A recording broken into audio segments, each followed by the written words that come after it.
C'est nouveau, c'est techno et ça fait un peu froid dans le dos. Une société américaine commence à commercialiser une puce électronique qui s'implante sous la peau, une puce qui contient tout votre dossier médical. En cas d'accident ou de malaise, un médecin équipé d'un lecteur peut immédiatement connaître vos antécédents. Mais on imagine aussi ce que pourrait en faire la police ou tout simplement un État.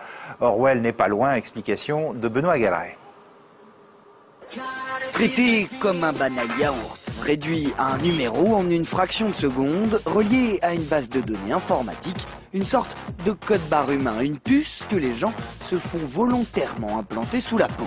Ça paraît dingue, mais quand on écoute Verichip, la société qui développe cette puce de la taille d'un grain de riz, il n'y aurait que des avantages à cet implant, médicaux surtout. En un simple scan sur le bras du patient, le personnel soignant aurait accès à son historique médical, à ses traitements en cours, ses allergies, tout cela même si la personne est inconsciente. Depuis quelques jours, ces puces sont commercialisées aux États-Unis, 200 $ environ. Immédiatement, les anti-puces ont lancé la contre-attaque. Big Brother ne passera pas, touche pas à mon corps. Les bases de données tuent la vie privée. Les gens devraient se souvenir qu'il y a des alternatives plus conventionnelles, plus confortables, comme noter ces informations sur un bout de papier ou mettre une carte dans votre portefeuille. Ringard et hasardeux, répond Verichip, la puce est bien plus sûre. Dossier médical, permis de conduire, compte bancaire, vous choisissez les informations qui y figurent et qui peut y accéder avec un mot de passe. C'était le même débat avec les pacemakers jusqu'à ce que les gens comprennent leur fonctionnement et leurs avantages.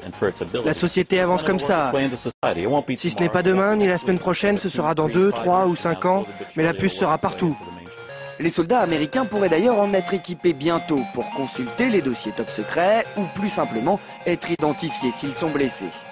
Au Mexique, sans cet implant, on ne peut plus accéder au dossier du ministère de la Justice. En Espagne, c'est même le dernier chic dans les boîtes de nuit. Accès VIP et paiement des consommations d'un simple coup de puce.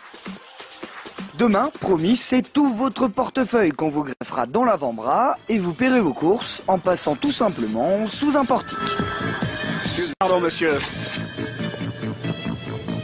Vous oubliez votre ticket. Charmant.